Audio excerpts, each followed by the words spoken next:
Okay, we're looking pretty good here. All right. Welcome, everyone, to tonight's episode of the Xbox Roundtable podcast. This is episode number 288, the place for Xbox talk on Sunday nights, plus much more from around the gaming sphere.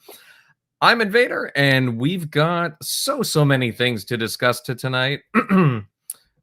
Jim Ryan is retiring and leaving PlayStation. We'll go over our thoughts on it and the state of Sony and PlayStation, who's going to be taken over, and possibly some other news associated with Sony and some things that happened on their end. All that fun stuff. As well, the FTC is going ahead with their challenge to Microsoft's ABK acquisition. Will they be able to derail this and get in the way of things? Well, we'll dive into that. And Xbox Cloud Gaming is making its way to the MetaQuest. We'll give our takes on all that, and who knows, maybe a little bit more. Joining us tonight, we have Grimes with us again. Grimes, it is great to have you here. It's been a while. How have you been? Yeah, what's going on? Thanks for having me again. It's always a pleasure being here with you guys talking about the latest and greatest in video games. Yeah, lots of things have happened since we last talked. So, always never a dull moment in the industry. And we're excited to have you here to put in your 2 cents. So, we will definitely have some awesome conversations tonight. Moving on to the regulars, starting off with Crusader. How you been, man? I've been good. This week's been real good for me. I beat 2 video games. I beat Deathloop and I beat the first Shadow Warrior game. I really liked Deathloop. Shadow Warrior was a game. Had a lot of good parts, a lot of bad parts. I'm playing the second one now, and the second one's great. Second one fixed like all of the problems, and then added like a real loot system, and that triggers all of the happy chemicals in my brain. And I also may have broken a little story that kind of was all over the web, and we're going to be talking about tonight. I was the one who did all of the investigating on the KOTOR stuff and was credited on a ton of major gaming journalistic sites. It was really cool. Yes, and I was happy to see that. There's lots to dive into. In case you guys didn't know what he's talking about like all the Sony news that kind of happened. Well, a specific piece of Sony news. We will dive into that a lot more, but Crusader here was making the rounds because of his thoroughness with his threads and his investigations. So yeah, it'll be I look forward to that chat very soon. Moving on, Centurion, how are you doing in the desert? I'm doing all right, other than my internet's out, so you guys probably might be hearing me sound a little bit different tonight, but other than that, doing good. Just playing games as usual, trying to not work too much at my personal job, because that's always fun. But lately, man, I'm going to be up front. I've been playing Starfield here and there, but I just keep going back to Biomutant. And then I've also been playing Crime Boss Rockay City with a friend of mine very heavily. And I'm going to tell you right now, for as cheesy as that game is, and I mean, like, the acting is definitely, how well can Rob Van Winkle as Vanilla Ice really act? Let's face that, but come on. Anyways, the game is actually a lot of fun, and it's definitely, I'm at least having a blast with it. I'll at least say that. Not bad for a $40 title, and it just went on sale the other day. So definitely, it makes you laugh. You got freaking Chuck Norris riding around on a horse with a sword, sporting 250 caliber Desert Eagles, just ready to just lay waste to anybody who gets in his way.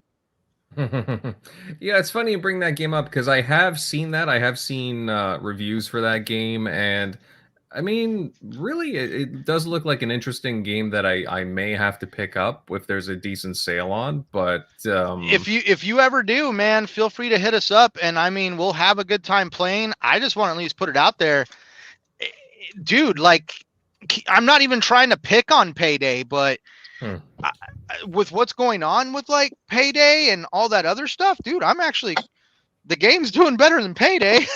Which game is this? I missed what you said. Biomutant. Biomutant? No. Crime Oh. Boss, Rockay City. Oh, my bad. Okay. Yeah. Basically co-op like shooter kind of a thing. Okay. Wait a minute. You've never heard of this game? No, I've heard of the game. I couldn't tell which game you were describing. I missed which game when you named it. Okay, I was just gonna be like, it was wow. announced at like Summer Game Fest or the Game Awards or something. I remember. To be fair, it isn't like well known, but yeah, it's quirky. Like apparently the mechanics work for it pretty well, but it's not exactly. Oh no, what there's definitely some jank to the game. Like people's goatees have like no, like they'll like pixelate and stuff like that. There's definitely some jank there. But for the most part, the game is a lot of fun, especially when it works. Every once in a while, you encounter a bug or a glitch, but I mean, it's definitely worth a play if you got the right friend group. We'll just put that. All right. I mean, we'll see. We got to play Darktide over the next week, so we'll see. But yeah, man, looking forward to it. Moving on down the list, Eric Shockley, how you been?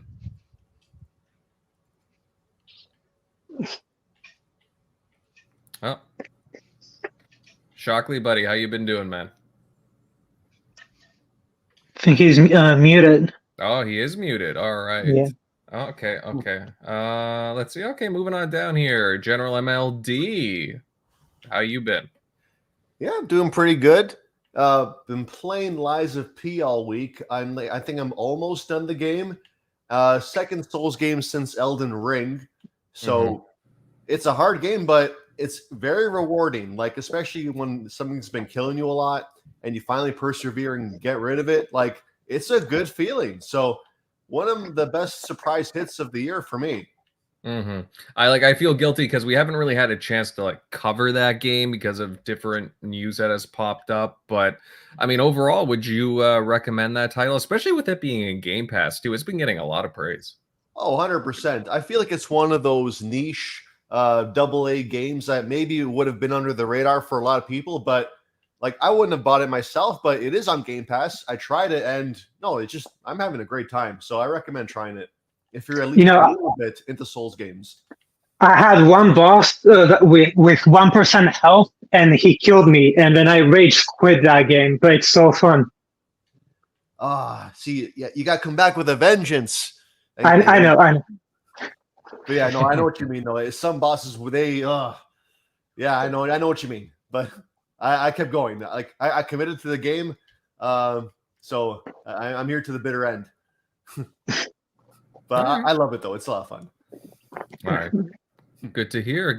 Yeah, I have it downloaded. I haven't tried it yet, but actually, I was like really trying to speed my way through Proteus the last 2 days because it was exiting Game Pass, and I really wanted to play it. That's a good game.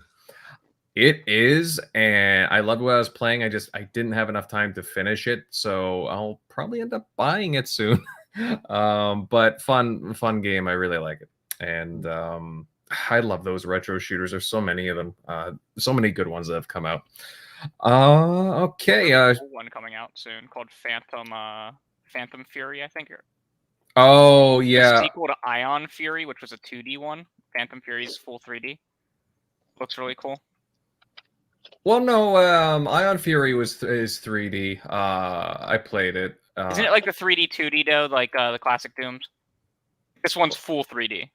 Oh yeah, I guess so. Yeah. Well, what happened was 3D Realms recently had, actually, I think it was today. They announced a ton of stuff. They announced a ton of stuff, and there was a lot of good stuff, including there was the long-awaited expansion for Ion Fury, Aftershock. No console stuff, but apparently it's coming out like next week for PC. Actually, a lot of their games basically were like, here's Steam, and yeah, nothing really console related except for a couple of things. But yeah, a lot of cool looking games there. Shockley, you there, pal? Hey, what's up? Hey. Yeah, sorry, thing was not coming unmuted. Yep, just ready to get into these topics. Looks like we have a spicy Sunday, so ready to get into it. Yeah, things are going to be a little bit hot, but we'll see how it goes. Okay, guys, just a quick reminder to give the show a like and share out the episode to just get a few more eyes and ears out here now, because I'd love to see more people in the chat. But yeah, let's make way and move over to our first topic of the night. The FTC, guys, they're at it again, reviving a challenge against Microsoft purchase of Activision, with plans to move forward with a hearing, stating that the FTC continues to believe this deal is a threat to competition. Interesting. Now, obviously, Activision and Microsoft have fired back, suggesting that the FTC is misusing taxpayer money, just kind of, splurging with it and using it where it doesn't need to be. Now, let's see here. Who should I pick on? Well, Grimes, you're our guest, so I'll start off with you. Why don't you lead us off here? What's your take? What's your thoughts on the FTC going in after Microsoft and Activision again? Do you think that they're going to have any real effect here with the deal, or is it just them just kind of wanting the last word in? Yeah, she just wants the last word. I mean, we know she's not going to give up. We all know that, but we only have until Friday. The CMA is going to approve or deny Microsoft's deal by Friday, I believe, the 6th, October 6th. No, the 6th is... So people are saying Friday, but the 6th is when the stuff is, the responses are due from third-party partners. So I would expect it to be, not the 6th. I think we're going to go into the teens, the 13th, 14th. Okay. But, so at least, let's say 2 weeks. So we've got 2 weeks left. And then they're just trying to prolong it. But the longer she's trying to do it, she's just making a fool of herself. And, they're going after Amazon as well now. And if anyone knows anything about Lina Khan, she made a career about going after big tech, especially Amazon. She became famous after writing a paper on Amazon antitrust. And that's what she really needs to put all her energy into, is Amazon, not Microsoft, because that's pretty much a done deal. It's been approved pretty much everywhere. And if it goes to court, I mean, she's going to become a laughing stock. No one's going to take her seriously. And that's all she's going to be remembered for. She's just going to be remembered for loss after loss after loss. And that will become her legacy. She just needs to, Lina can't just give up. That's pretty much all I have to say. You know what her argument is for Amazon, right? You know what she's trying to fight for. Isn't she arguing that Amazon has been creating a market where startups can't start up? Yeah. Well, she's arguing that, but right now their current case is about Amazon not able to keep up with their promise for 2-day shipping, so it's false advertising. That's also fair. She has 17. No, it's fair. It's fair, but I'm just saying it's a really weak argument compared to that means they would have to hold every other company in America accountable for not being able to meet those demands. And I'm just like, so that's going to be your argument with Amazon right now. You couldn't have found a better one.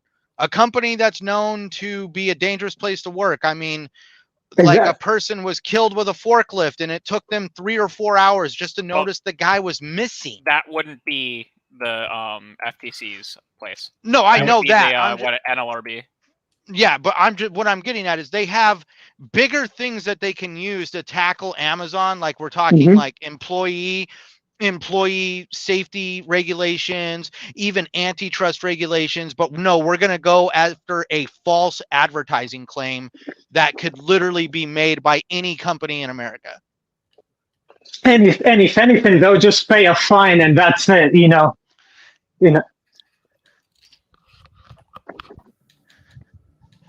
But if anyone else wants to continue about the FTC topic, but that's all pretty much all I had to say. Just move on and focus on other things.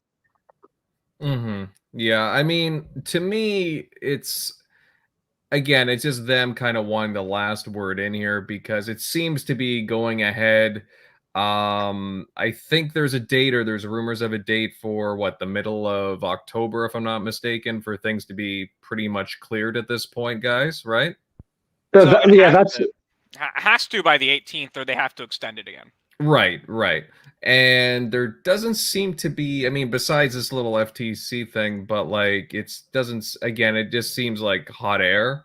So it sounds like Microsoft's going to be, and Xbox are going to be popping some champagne on the 18th, pretty much.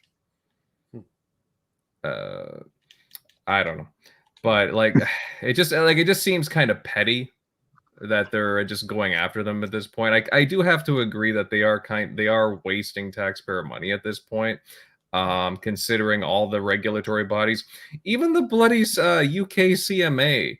They were so hard-nosed about things, so hard-nosed, and now again they're like, okay, well, Xbox cooperated with the cloud stuff, so I guess they kind of did what we asked them to do, and okay, no other complaints. MLD, you got any thoughts on this?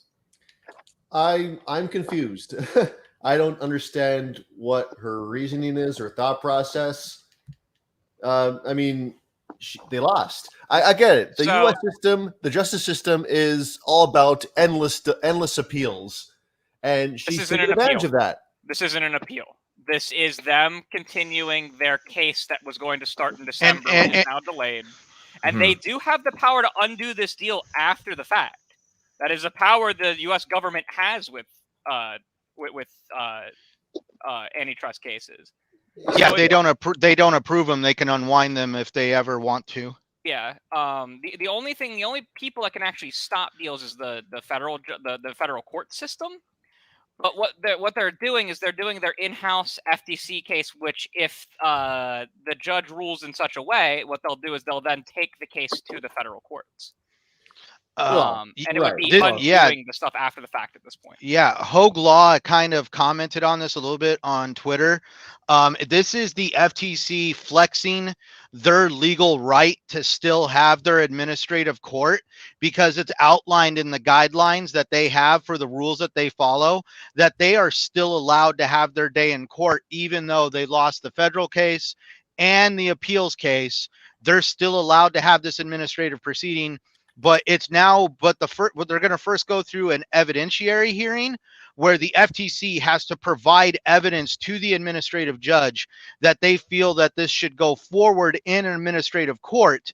Now, the funny part is, Destin Legary, he tried to say in his video that the judge even felt that the FTC was he was questioning why they were going through this. I didn't hear something that was blatantly obvious where the judge is like, oh yeah, you guys are just wasting time, blah, blah, blah. But it was kind of funny and ironic that in the beginning of it, when you listen to, because they did the pre-trial, the pre-administrative court thing on the phone. And even then he was saying, we're doing this on the phone to save resources and time. And it's more so the judge is even focused on resources and time. And that's where I'm kind of even picking up, the administrative judge sees this as a waste of resources and time. And so I'm curious on exactly how much leniency he's going to give the FTC when it comes to them making their case for this to go all the way. And correct me if I'm wrong, it doesn't even officially start until after the appeals process is finished. It's 21 days after the Ninth Circuit Court of Appeals in California released their final statement on we already know they're going to deny the FTC the appeals process, but they still have yet to release their final statement. And apparently not until December. I don't know, but apparently that's what I'm saying. Literally, this deal will already be done. Yeah. So the only thing that the FTC can do now is try to convince the courts to unwind the deal. Yeah. And that's where I'm just like, yo, man, you guys are trying to like ice skate uphill. Like, I thought I knew Microsoft was going to have a hard time getting this deal across the finish line, but I feel like you guys are now like taking on an even bigger burden at this point, trying to convince the judge that everybody else in the world is wrong.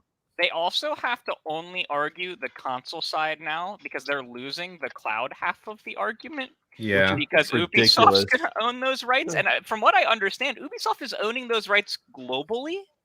Yeah. Yeah. I thought they were just going to own them in Europe. But from what I saw now, they're going to own them globally, which means that the FTC loses the cloud argument. I hate this conversation. I can't believe I'm partaking. No, it's a total divestiture of global distribution of the cloud streaming rights for Activision titles. Which means that unless they can say that somehow that also is a problem that Ubisoft would control these rights, despite Ubisoft not having a cloud platform to start with. Like, it's mind-boggling. And on top of all of that, the part of the deal with Ubisoft with selling them is that Ubisoft will acknowledge and uphold all of the licensing deals to all of the cloud providers already. So, like, everyone's getting Call of Duty, baby. And they can also, and if by some chance somebody on a Linux-based platform or even a Mac OS platform wants to have access to this game, Ubisoft can then require Microsoft to dedicate resources, time, and money to basically optimizing the game for a new platform. Like, they just can't be like, no, it's like for established platforms. No, that was one of the things that the CMA wanted, was that, no, if a new emerging platform comes out on the ecosystem, that they have to be able to provide it to that ecosystem if they want it there. Which, to my knowledge, the only cloud provider that doesn't use Microsoft, like Windows Server for their stuff, was Google with Stadia, which was Linux-based, which is part of the reason why Stadia never took off, because porting to Linux was a pain in the ass for the developers. Which is why they'll require it, but I don't know that anyone will use. Yeah, I don't. I don't see that happening. It's a good safeguard to put in, and if the CMA truly does believe all of this is a problem, then all of the things they've outlined are great things to require. You know what I mean? I don't think it's a problem to begin with, but like, hey, you're dotting your T's and crossing or you're crossing your T's and dotting. Well, they're doing their due diligence. I'll say that. Yeah, like. Well, if I the can't FTC, say they're not protecting. Sorry, go ahead, Centurion. No, I'm just saying. I was trying to go with what Crusader was saying. If all the FTC has left is the console argument, well, they got a problem. They got a letter from Jim Ryan that straight up says they weren't worried about that. Yeah, they have a thing from Jim Ryan saying they weren't worried about it. They now have a deal signed, a 10-year deal with Sony signed, and Nintendo. Nintendo. And I mean, we'll see, because the longer this takes, the more stuff starts to release, and they'll be like, look, we're keeping our promises, right? And they also, like I've said for a while, you know how we have that, it's theorized that Project Kestrel is that the whatchamacallit, the ZeniMax Online. I have a sinking suspicion that that's going to be a multi-platform MMO, personally. Yeah, I think so. Well, that's the only way an MMO could work. Yeah, if it is, then like, congratulations. You now have more evidence to show that, like, with the large multiplayer games, you do not exclude other platforms because it isn't viable. Even other examples like Quake 2. Yeah. We're already starting we might to even see stuff with the Fallout 3 remaster and the Oblivion remaster, right? Like, who knows? Those could be multi-platform. Does it really matter? No. Like, we're already starting to see the industry starting. Yeah, who cares? The industry is already starting to have issues with supporting games as a service. We're already starting to Yeah. see like Epic Games laid off 16% of its Oh my God. employees, which not only affects Fortnite, but it also affects Fall Guys. Mhm. And we're just seeing a large amount of pullback when it comes to games as a service. So at this point, the only way, in my opinion, to have a successful game like MMO or live service game is you got to put it on as many platforms as possible. Otherwise, you're just like shooting yourself in the foot.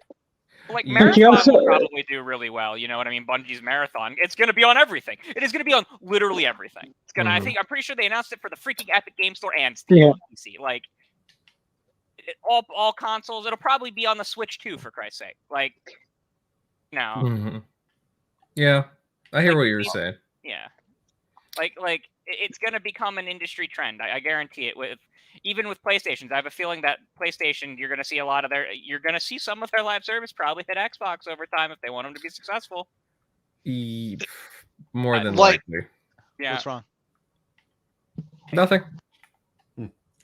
Somebody just walked in. I'm sorry, I forgot I have a oh. headset. I'm like, damn it. Nothing's wrong, Centurion. What do you mean? Sorry, you were saying MLD?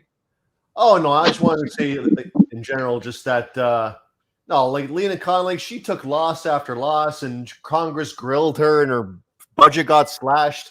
People say like her grand strategy was to lose and lose to prove a case that the regulations they need to be buffed up in the face of big corporations, but the opposite happened. Like everyone's saying, "What are you doing? Stop doing what you're doing. Take the L. Move on. Go do I something else." mean, to be fair, I don't mind like having an eye on again the big tech companies and so on.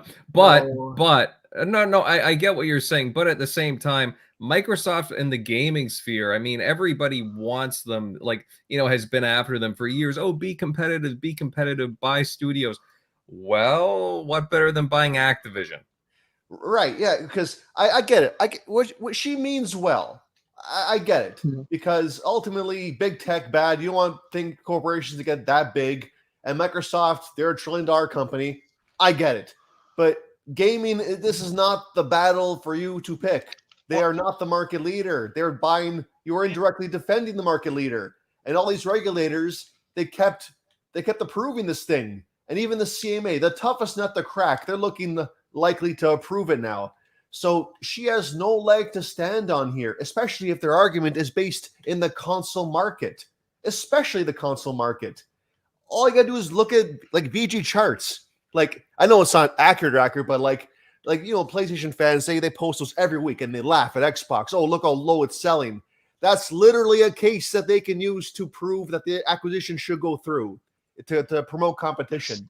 How can Lena Khan make a case given the current sales trends? She can't. It's impossible.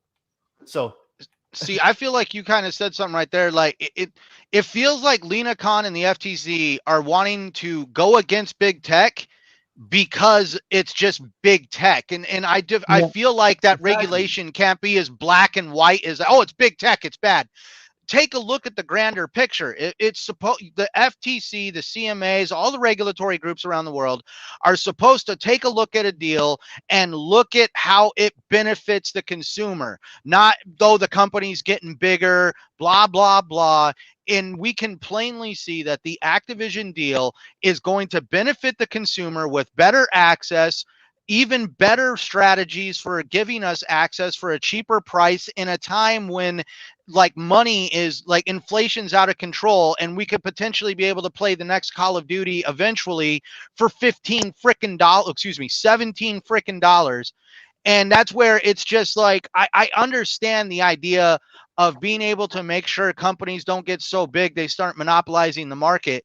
But when you can obviously see that this is actually a pro-consumer thing, and like, I know everybody wants to make the argument of like, oh, it's consolidation. Like, I still stand by, could we say Activision 10 years from now would be in good standing? Like, look at what Bobby Kotick was doing to the damn company. I'm just like, if you want $200 million fucking gigantic blockbuster games, the industry is going to need to consolidate around itself a Yep. little bit. Or And it's I don't gonna like when they collapse. use that word either. Like- Like, it's very ironic when people use that word consolidation. I remember the PlayStation 2 generation. That console got 70+% of all console market share. If you were gaming, chances are that You had a money PS2. you gave money to gaming, it went through Sony's pocket because Mhm. that's how much they controlled the gaming industry. That's I mean- consolidation. But I no mean, one look kind of what denied happened. that. Go ahead, Grimes. Look what happened with Sega. Why did they disappear as a console maker because of Sony? Yeah, people say that Sega made their own mistakes, which is true, but you can also argue it was Sony's third-party deals that kept Sega down and prevented them from making a full recovery. That kind of market share consolidation is just as bad to me. And Sega got stabbed twice, once with their own sword and once with Sony's. right, That's how. yeah. You know. And people are complaining that Xbox is going to be slightly more of a threat. And even with ABK, their market cap is still what, 4 billion behind what Sony pulls in a year. So she really just I get what she's trying to do, but this is not the case. You got to read the writing on the wall. You got your ass handed to you in the other court. You see what the CMA is doing and where they are leaning, what other countries, Europe and China and everywhere else they approved. Like just take the L. Well, Pick what's- something else. Go back to what- Amazon. Do what What you I gotta find do. what I find curious too, MLD, is it's not like I know Sony really got their involved with this, but like it's not like they could buy ABK. You know, they don't have the money for it. It would be a merger. Yeah, exactly. Full-on merger. Yeah, absolutely. There's only so many companies that could do it, and I like- still stand by. Who would we rather have with ABK? Yeah. Tencent, Google, Amazon. Yeah, that sounds like a great. That sounds like a freaking grandiose idea. I actually think the You know, only one- Comcast. Yeah, Comcast. There we go. I actually think the only one that would have a chance of it not being awful, and no, there's a chance it would be absolutely awful, but a chance that wouldn't be awful would be Apple. Interesting. That's the only God. one, because they're actually investing into their smartphones, like natively playing stuff. They Like- are. Like They those, like are. those. I hate Apple as a company. Right. So if you hear me saying this, that's something wild. You know, I would. Sorry, I would rather Apple would buy something like Discovery Warner or whatever you call them. I would rather them owning that than Discovery owning Warner. Yeah, there was rumors that they were looking at EA.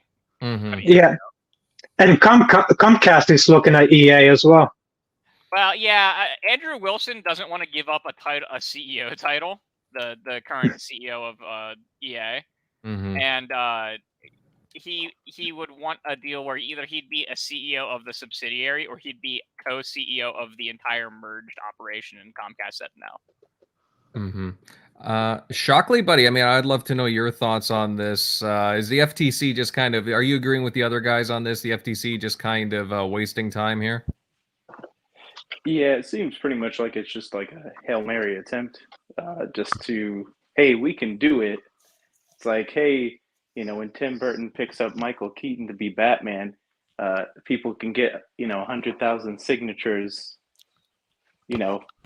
lobbied up to try to get the studios to change their mind because they don't think Mr. Mom can be Batman. But, that's what all it is. Like, at this point, there's not much of it. Didn't seem like there's much of a case, especially when the one that was the most critical or already had made some headway gave in. And like we've already pointed out, Ubisoft has already kind of taken the whole cloud part away. Obviously, they can try to make arguments that people have said, with Ubisoft owning it, and does that make a difference? But yeah, at this point, it just seems like, hey, we can waste some more taxpayer money because I guess it's worth the shot of, hey, if we have this, 1% chance of this working, then that's going to be huge. We, stop Microsoft making their biggest investment or biggest purchase they've ever made. So it would be a huge win for them. So I guess if there's nothing really on the horizon and we've already seen how the media's kind of treated her legacy or everything that she's been doing lately. It seems like she's been getting panned with a lot of negative press. So if she didn't get that to go through, she might get more negative press, but at least she'd have like a huge win, for the FTC. So that's pretty much all it seems to be. And at this point, I don't really understand where they're going with it when even Sony and everybody else has already kind of gave in. So it's like, hey, the game's over, but at first we thought it was the opposite of like, hey, it was CMA, we got everybody else on board. But now it's really, kind of like even more slim than it was before when it seemed like maybe they had a case or they were making some, decent arguments during the previous hearings that we all listened to. But you've already heard the other judge, and the other judge back up like previous precedent, and they're probably going to treat it the same way of like, I don't see how there's a problem here because, well, this isn't a monopoly, and Sony still is a huge competitor. Even if after this purchase, they're still going to be the market leader. So wait, because it's usually the other way around where Microsoft's like the juggernaut and they're making another purchase, making themselves even a bigger juggernaut in that space. In the console space, that's not what they are, or even just in gaming in general, they're not that. So it's going to be hard to get, a judge to kind of side with you, because it seems like that's what they're going to need at this point to actually enforce action. It's just a Hail Mary attempt. That's all it is. So, hey, the 1% chance that it might go through, cool. As far as stopping Microsoft and getting a win, but at the end of the day, that's all it kind of seems to be. But we'll see what other arguments they're going to try to make at this point that they haven't already ran into the ground. Because didn't Crusader, you said this would be something new? They would have to bring like a new angle of why it shouldn't. Sure, they can come up with infinite. So they're going to have to come up with a stronger argument in the console space because they basically the cloud argument's devastated with the selling it to Ubisoft. They divested. They straight up just said, "Nah, we're going to sell it to someone else." Right? So there is no argument that Microsoft could control the cloud stuff because they literally don't own it anymore, right? Yeah. So they either have to come at it from an entirely new angle, or they have to strengthen the console argument tremendously, which the console argument, as we've also stated, also weakened because Jim Ryan signed a deal with them. There are emails we've seen plainly in public that show, hey, Sony didn't think it was an issue. In fact, that was part of the testimony during the preliminary injunction hearing. That was like they testified to that, like in words. So. Right. I mean, look, even Sony's own country approved it. Japan approved it without any issues. So, it all comes down to really, they technically can come at this an infinite number of times if they want to. They just have to keep coming up with new and different arguments to make and take them to court because there's no. Yeah, good luck. There's no end to like what a regulator can do to go after a company. That being said, the company can countersue and say that they're being harassed because they're this company and not because they're doing anything wrong. But it's there is one thing that could end this. What? Is it safe to say at this point that I think Microsoft has more money to fight this than the frickin' FTC? Their budget was slashed. Dude, you got to remember that budget has to cover all their angles for everything they do for a year. And it's just like, technically Microsoft has already spent $4 billion dedicating the legal team and everything they've done to get this deal to the point where it's at now. How much money you guys got? Because I'm pretty sure it don't have the word billion in it. I'm pretty sure you're stuck with a couple million. I'm like, how far do you really want to take this, man? I think she's just gonna end up losing her job eventually.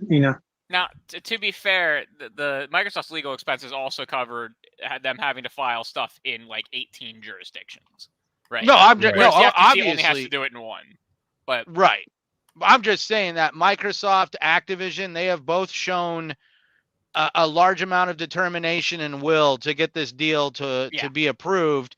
And that's where I'm just like, do you guys even have the finances, let alone a legal team to handle this when you guys are having your budget cut and you're also getting hella scrutinized by, the US Congress? yeah, when Microsoft was like, nah, we're still going to fight for it, when the CMA and the FTC both said, hey, we're going to move to block the deal. That was the moment that everyone should realize that Microsoft was going to be in this until they were out of appeals. Yeah. Yeah.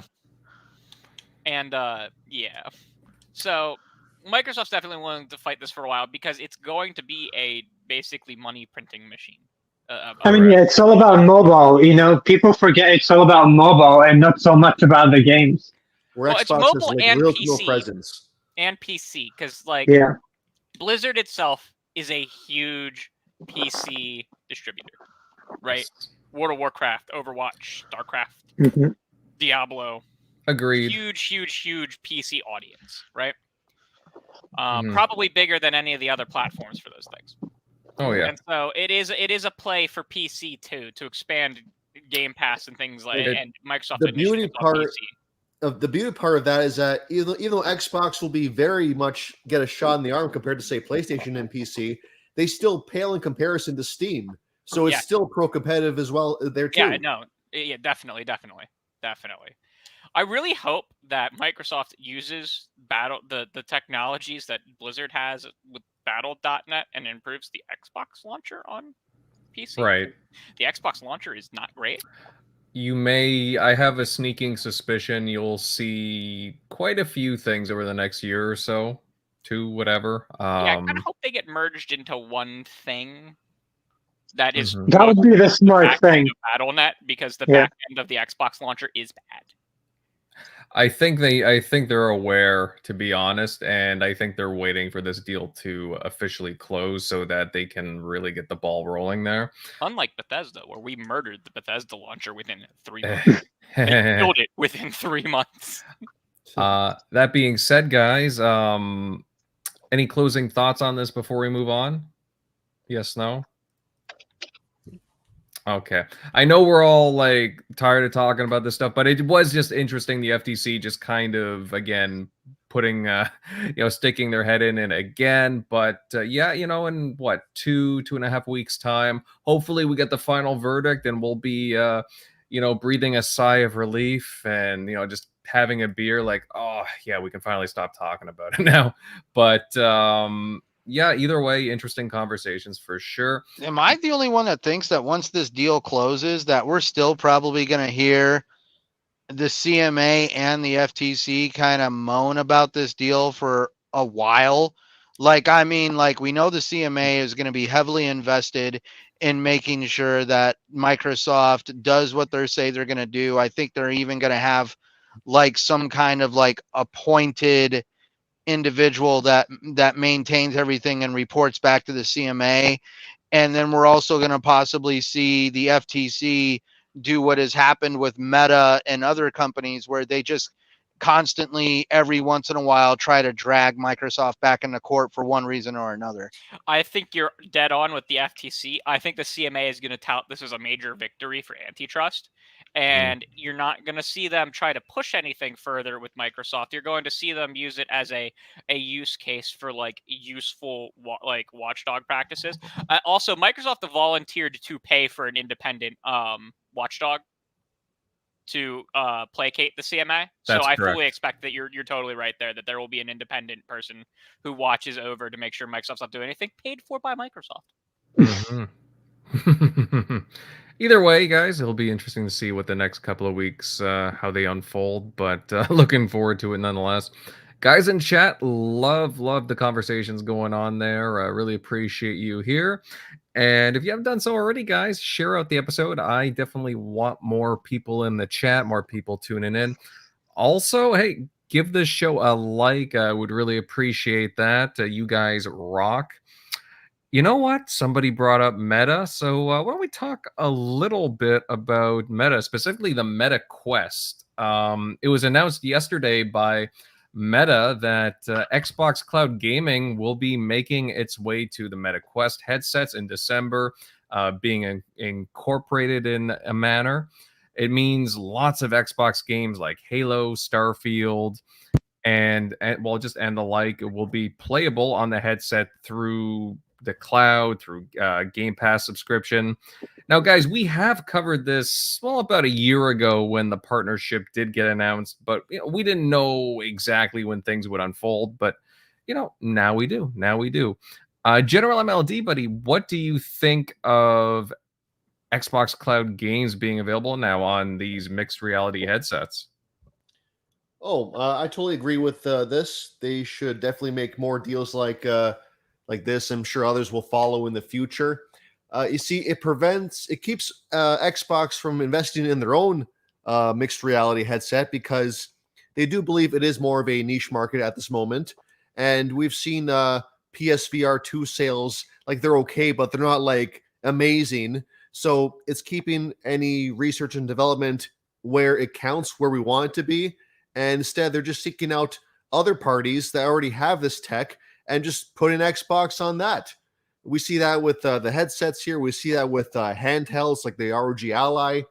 They're going to put xCloud wherever can support it. And I am totally on board with that because that was always their grand plan. They do want to expand it. They do want to expand Game Pass because you need Game Pass to play xCloud. So it's little things like this. It'll add X amount of players here, a little bit there. It's all going to add up.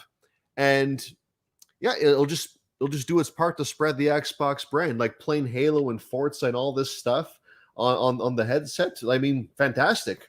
More people will be playing that. It comes out this December, so right in time for the holidays. I'm glad they got out in time for that. So overall, I don't have the headset myself, but I do appreciate that they're making these deals and getting Xbox out there, and I'm sure we'll see more deals like this in the future. Mm-hmm. I do agree in the chat that it is a niche market.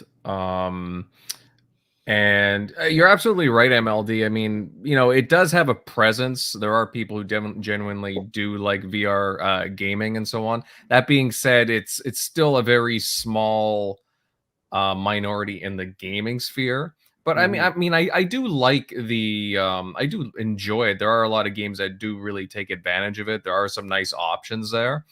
Xbox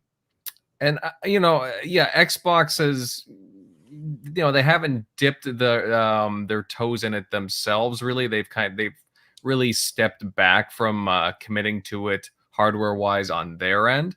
So again, I'm wondering. We've seen Meta and them get close within recent years. I just kind of wondering if, I don't know, do you think that they'd be so close that you could see Meta Quest 3 specifically used as a peripheral for Xbox Series consoles down the line? Well, I could definitely see that. Having native support. Or an offshoot of some sort that could be supported. Yeah, that's definitely easier than making one themselves and just spending untold millions and marketing and manufacturing it all by themselves. When they barely have manufacturing for Series X and Series S as it is. I'm glad they're focusing on that and just partner with somebody else. So yeah, I definitely do see future iterations having native xCloud support, say the Samsung TVs. That is the future, I believe. So, and it's good that they're doing that. All right. How about you, Grimes? What are your thoughts on the Xbox Cloud Gaming with the Meta Quest? I pretty much agree with everything MOD said, except it's definitely a niche market. As who knows how many people are even going to play Xbox Cloud on their Oculus Quest, what's probably going to be 10 people. But judging by the demo I saw, it pretty much looks like the Apple Glass demo which is basically a giant screen in front of you, giant TV screen in front of your eyes. Right. Yeah.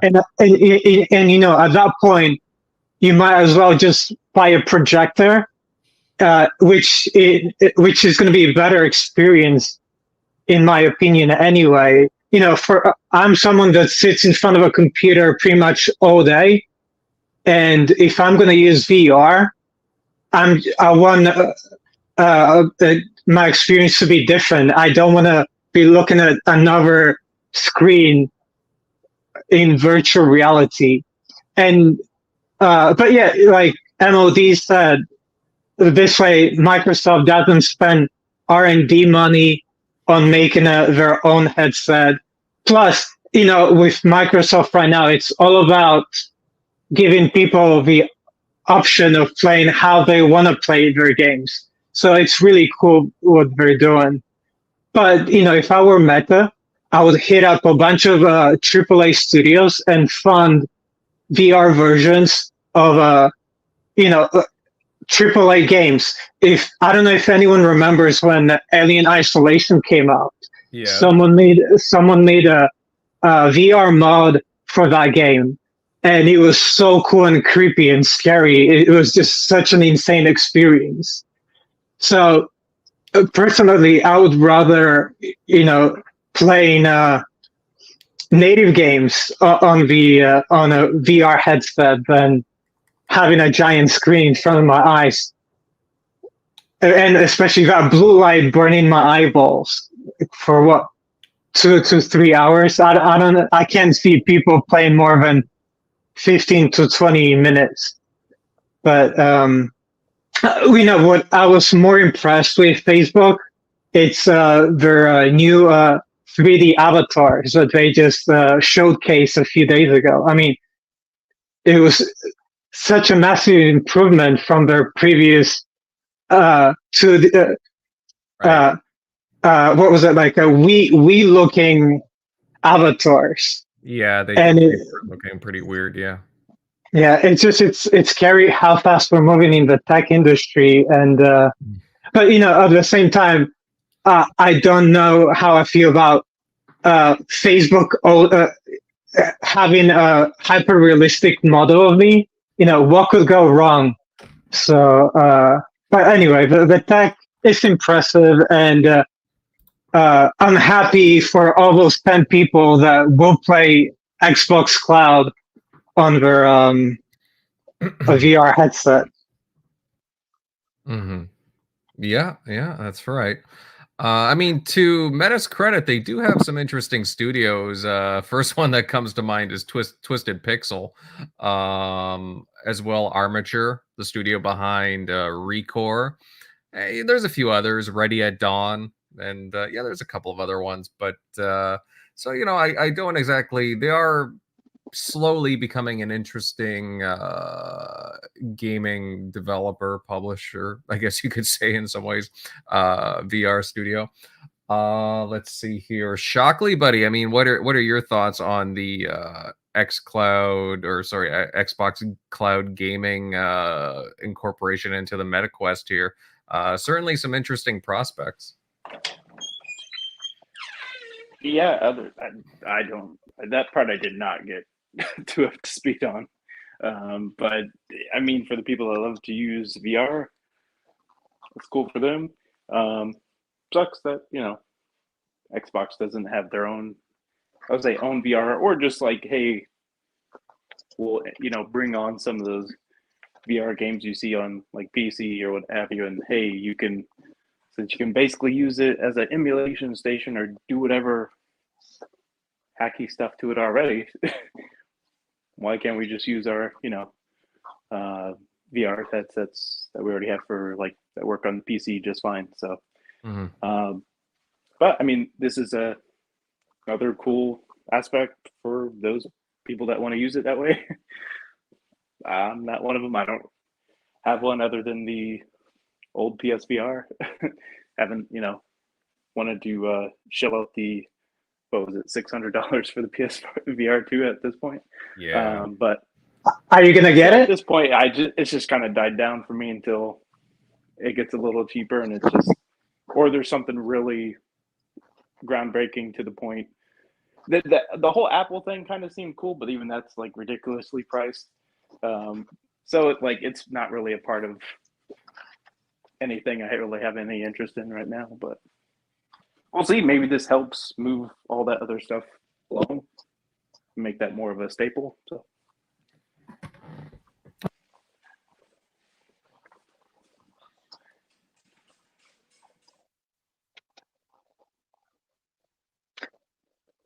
Mm. Oh, anybody else? Yeah. Yeah. Sorry, I cut myself off there, unfortunately. But yeah, thank you for that, Shockley. I mean, again, I appreciate VR games for sure, but it's just, again, VR isn't like my big thing personally. Crusader, I mean, I would love to know your thoughts on the Xbox Cloud Gaming Incorporation here with the MetaQuest. Yeah, I mean, you got any thoughts on it, really? Neat. That's it. I don't care. I don't like VR. That's fair. I will say this. They need to work on allowing people to get into the xCloud servers right now, because I don't even get a timer anymore. It just says that the servers have an extreme load on them, at least in my region. So, I've heard that's because of Fortnite, but I'm not sure. I have no idea. It just, whatever's going on, they need to make it so I can actually like get in, because I like to play some games while I'm like laying in bed that are like turn-based and things like that, because it's great, and I can't right now. So yeah, but neat VR, yay! I don't care. Okay. It's just, I don't know. For me, it's one of those things in gaming that I see, like, I've seen like 2 games that I'm like, these are cool and I'd like to play them. And one is Half-Life Alyx. The other is Beat Saber. Like, the rest of it, I could leave. And I just see so much investment going into it, and they're not getting return. And I'm like, we could be investing in like cooler games that like far more people would want to buy. So like, it's cool that like the VR headsets are getting this, and it looks neat. I just, I don't care. I mean, I know somebody on its own, yes. But I'm hoping more will follow, and they're on the right track at least. They got Whatever happened to that Fallout 4 VR game? Or like it was the full game, but in VR. They're still out. You can play them on PC, I think. Oh. Yeah, Skyrim VR is a thing, and it is awful. And by that I mean it's like functionally barely works. Let me check Fallout VR. I think Fallout VR is still interesting. Yeah, Fallout 4 VR is listed on Steam right now, $60. Oh, cool. Okay, I'll have to check it out just for a quick look. Recent reviews mixed. All-time reviews mixed. Ooh. That sounds right. The Bethesda VR games were never very good. Interesting. Yeah, you have a point there. Now, one guy I know who loves the thought of VR, Centurion. I know you're looking forward to what was it, Peppa Pig in VR. No, I'm totally. Peppa Pig, Paw Patrol, Barbie, Equestrian Rider. Dude, I've got a whole list of games for sure. Hannah Montana, you got it. Yeah, dude, right? Easy Cheetos. No, but seriously though, what's your thoughts on all this? Yeah, I'm kind of like with Crusader. Neat. I mean, it's definitely going to allow people who are VR enthusiasts to definitely be able to get access to the Xbox ecosystem. But, I'm sorry for anybody who might get a little brokenhearted with what I'm about to say. There is more hype and interest in retro gaming than there is VR. Like, I'm sorry. Yeah. Huh? What? Preach! I know, right? Like, Right. People are more interested in playing a 2-dimensional game than they are in VR. I am so sorry, me being one of them. I went out and bought an Xbox 360. Like, what was it, like 8 months ago? And I still don't have the only game that has made me want to buy a VR unit was Vader Immortal. And regretfully, with what I know about the VR market, like we've saw Meta lose millions of dollars on trying to go down the VR route. We've seen numerous companies like Microsoft, Google, Apple really scale back a lot of their AR and their VR departments. Microsoft completely, like when people are like, oh, Microsoft laid off X amount of employees like long while back, we all remember that. A lot of them did not want to like mention the fact that a lot of those employees were invested in the augmented and mixed reality headsets and stuff like that. And because they could see the writing on the wall. And what's really going to be the final nail in the coffin for VR right now when it comes to tech companies investing is AI and machine learning. That is the new hotness right now. We're seeing like everybody's got their own freaking AI now, Chat GPT, Adobe Firefly. We could all sit here today and name off a couple of AI generators and Chat GPT-esque stuff. I mean, like, dude, like that is the new hotness right now. And we've seen a lot of companies kind of scale back from VR. We're not seeing even PlayStation, who has actually, in my opinion, probably one of the best VR headsets on the market. When you look at the price point of what you're getting in the VR and the technology invested, but they're not investing a large amount of resources from their first party studios into VR. They're basically doing what happened with the PSP. They're allowing third-party companies to keep the hardware alive, but as soon as the third-party companies stop making the software, I really do still stand by my original opinion that I made last year that the PSVR 2 is going to end up on the same chopping block as the PSP. And I'm not the PlayStation Portal, the actual PlayStation Portable, the Vita, the PSP Vita. I really do think it's going to end up on the same chopping block as the Vita. And Vita was a flop. Yeah.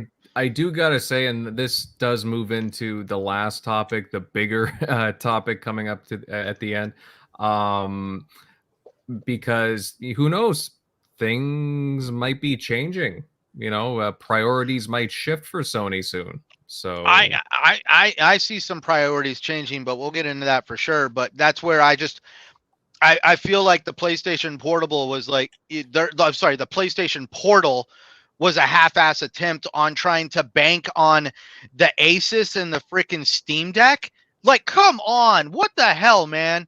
Like you don't even have Bluetooth in the thing. All it is remote play. And the only way to connect a freaking wireless headset to it is to go out and buy either $150 to $200 pair of headphones that have some proprietary wireless in them, because they didn't want to put, they literally shoehorned a paywall behind wireless earphones on the PlayStation Portal.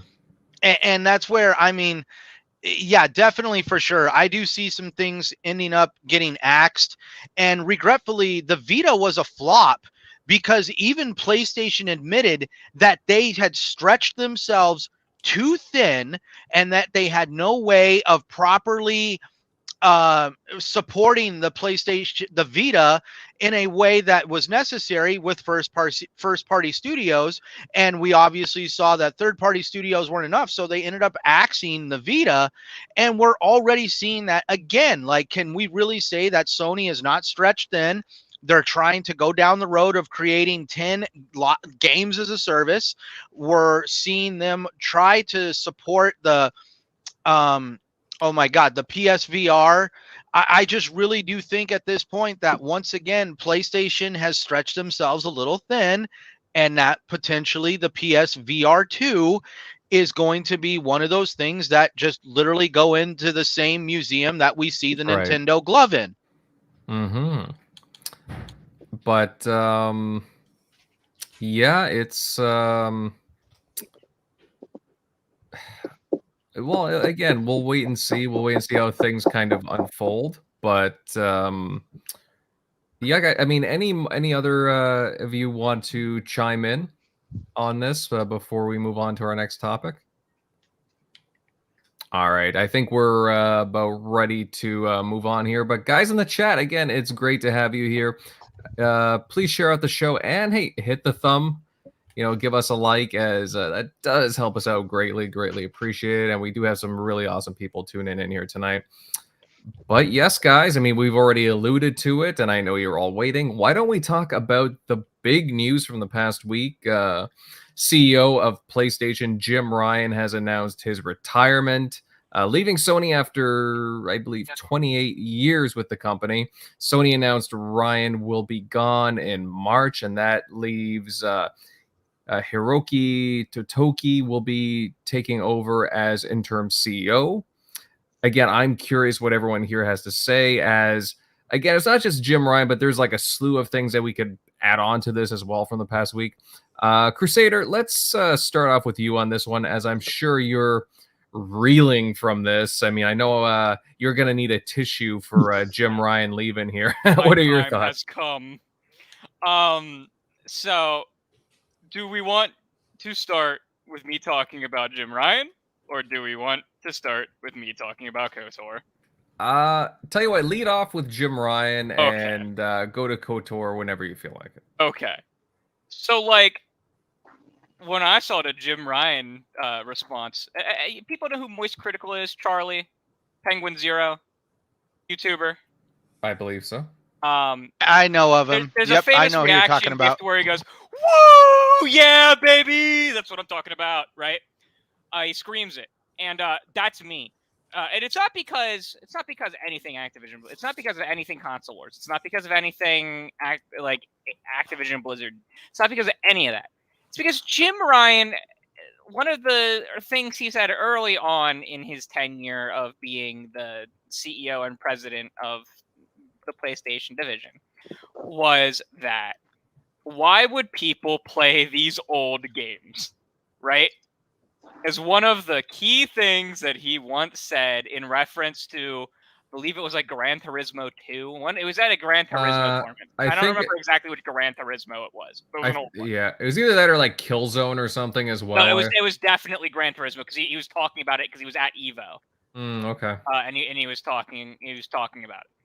And that was like in 2017.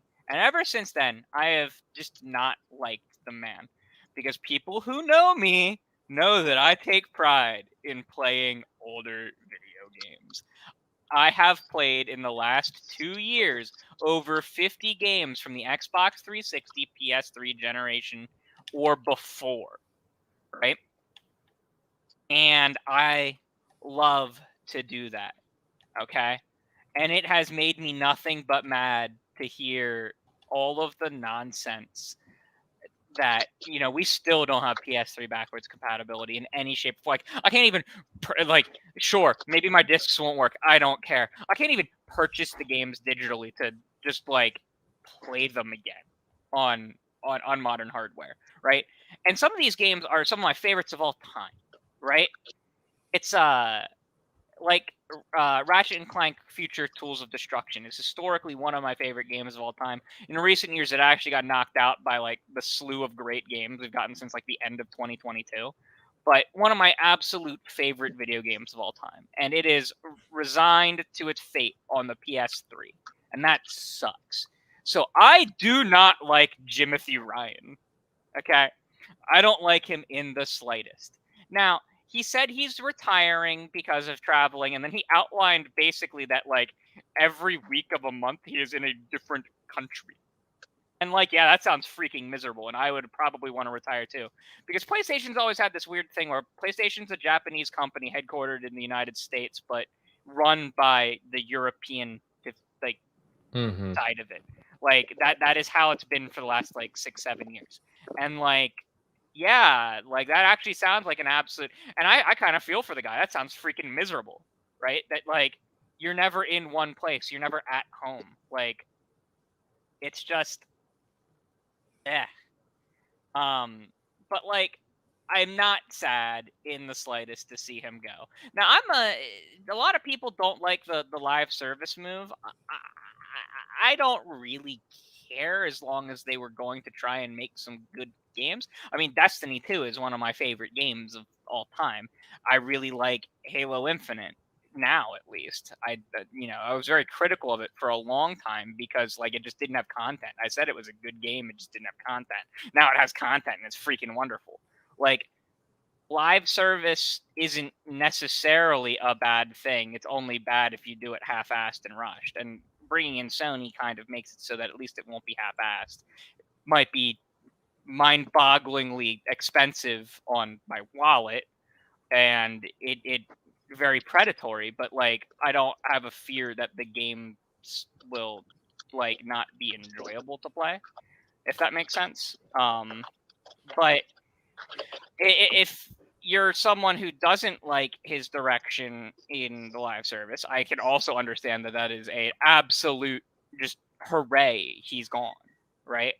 And there's some studios that really never should have been working on live service stuff, and it is a travesty that he had been working on them in the first place. Like, Last of Us Factions never should have been pushed as a standalone game. I fully believe that it was not Naughty Dog that pushed for it to be a standalone full service product, but it was the higher ups at PlayStation that wanted that.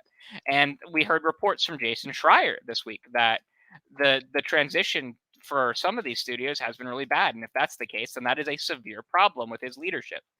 And not necessarily even leadership, with the direction that he was taking them in general. So hopefully they will push back off of that. If people thought I was unhinged asking for PS3 backwards compatibility before, you ain't seen nothing yet, people. I am going to be unhinged about it. I don't really think that he was asked to leave in any way, shape, or form. There's been circulating rumors of that. I don't think that he was forced out or pushed out or anything like that. The man's been at the company for 30 years. I think the man is genuinely retiring. Like, 30 years. I would also wish to probably leave a company that I'm at if I've been there that long and just ride off into the sunset as well, especially if I was at the highest position that I physically could be in the company. Right. But like, I mean, for me, this is great news because I'm gonna have someone new, and I'm hoping they got a Twitter handle so I can kind of tag them and stuff and be like, "Hey, where's my Ratchet and Clanks?" Because I have a list of games. I have a list of games that I am like, "Hey, Sony, where's my games?" There's 10 Ratchet and Clanks, 5 God of Wars, 2 Infamouses, 5 Resistances. Or is it 4? Might be 4 because I think one of them might have been multiplayer only. 3 kill zones, so on, so on, so on, so on, and so on. That it's like, why are these games not on your system? Because like Sly Cooper's another one. 4 Sly Coopers, right? Where are these games? Why are they not here? Makes me mad. But let's go and talk about the story that I broke this week. Okay, sure. Go for it. Okay. And so I didn't break the very initial news. I saw a post on Reddit that had gained a lot of traction, and it was that the trailer for Knights of the Old Republic remake from the 2021 showcase, the only trailer that was released, was delisted only on PlayStation's account. It was still up on IGN, was still up on GameSpot. It was only delisted from PlayStation's account, and that there was no sourcing, there was no links, there was no proof. Like I saw no proof in this post, and I was like, okay, I'm gonna go investigate this, so at least I can like write a comment and be like, okay, here's the evidence of this if anyone's actually looking for it, right? And so I started investigating. I was like, oh yeah, there's a delisted trailer in the playlist, and I went, okay. Is the trailer still in the full VOD of the showcase? And yeah, the trailer was there. It was still in the full VOD because anyone who does YouTube stuff, if you get like claimed, you can edit your videos and basically republish them, correct? And like remove audio sections or remove entire segments using YouTube's tools, correct? I'm correct in saying that? Yeah, you can do that. Yeah. Yeah, so they didn't remove it from the full VOD. They only removed the actual trailer itself. So they didn't touch anything where other games were. And then someone had mentioned to me saying that they couldn't find any of the tweets about it. And I was like, okay, well, let me investigate this now. And I did a quick search on Twitter, the live site of Twitter, and found that there was only one reference to Knights of the Old Republic or KOTOR. I searched both, right? And it was a tweet that had other games listed in it besides KOTOR itself. And I was like, okay, well, that's really weird, because after every showcase, Nintendo, PlayStation, Xbox, they always will eventually, within a few hours, tweet out all of the games that they showed in their showcase, like in individual tweets. It's a very common marketing strategy, right? And all of the rest of them were still up, but the KOTOR ones were mysteriously missing. And I went, okay, well, let me find evidence and let me find proof that these tweets even existed in the first place. Took me a little bit, took me a few hours of digging, but I was able to find them on the Wayback Machine. And I was like, oh, so they've been scrubbing all of their social media. So it's not just a claim it would be a claim on YouTube, and deleting if a tweet gets DMCA'd on Twitter, the tweet doesn't get deleted, right? Unlike a DMCA'd video that will go private when it gets claimed. On Twitter, only the embedded video goes private. Otherwise, the tweet will still remain up, and there'll be just like a stock image that says, there has been a copyright claim. So someone manually went in and deleted tweets on Twitter. Okay. I'm gonna publish all this information, and then I published a large thread about it on Twitter, and it got picked up by a bunch of journalists, and journalists started reaching out. And everyone claims Kotaku got an answer, but the first person I saw who got an answer, who quote tweeted me, was Stephen Tolatillo, I think is how you say his name. He's a journalist for Axios. Okay. And he reached out to Disney. Disney sent him to Sony, and Sony responded to him saying that, oh, it was music. That it is standard practice when music becomes unlicensed to delist the videos. And that raised the question of, well, number one, why, if the music was now unlicensed for the trailer, why are the videos still up on IGN, GameSpot, and all these other places? Why have they not been claimed? Because if the license was expired, you'd expect them to get claimed by the licensor. That was my first thing. The second thing is, if the music was actually a problem and this is why it was delicensed, why was the trailer not muted in the full VOD or that section of the VOD removed? Because they're still hosting the now unlicensed music. So that didn't make sense to me either.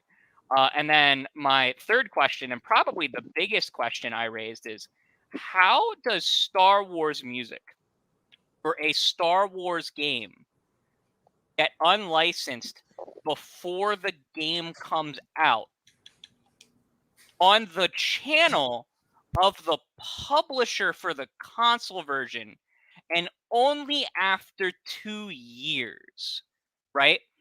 And I wasn't alone in thinking of that. Steven himself also thought of that and reached back out for more questions, asking them why, how did the music get unlicensed, and like after such a short time, and is this game even in development? And not only did did Sony decline to comment, they didn't even decline to comment. They legitimately just didn't respond to him. And that's the latest update in the saga on KOTOR.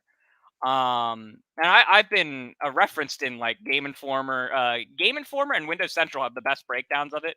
If you guys go look up their articles, they have the best breakdowns of the whole situation. All right. If you want to read more, but none of it seems to make sense. And in my opinion, the conclusion that I've come to is that either PlayStation is no longer attached to the project, or the project has been canceled, because it's likely that they can't talk about it because of the Embracer restructuring, that they themselves may not even know the state of the project because of the whole Embracer restructuring. I